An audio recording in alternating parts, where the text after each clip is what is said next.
নমস্কার বন্ধুরা, সকলে কেমন আছেন? আশা করি সকলে ভালো আছেন। আবারও একটা নতুন রান্নার ভিডিও নিয়ে আপনাদের কাছে বেগুনের একটা সুন্দর রেসিপি নিয়ে আপনাদের কাছে এলাম। রেসিপিটা দেখতে থাকুন। প্রথমেই একটু সরষে তেল, শুকনো লঙ্কা, জিরে, রসুন দিয়ে দিলাম। এবারে পেঁয়াজটাকে দিয়ে দিলাম।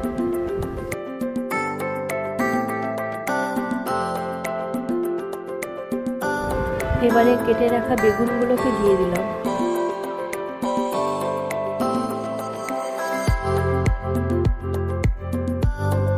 এবারে মশলাগুলোর সঙ্গে কষিয়ে নেওয়ার পরে একটু লবণ, হলুদ দিয়ে দিলাম।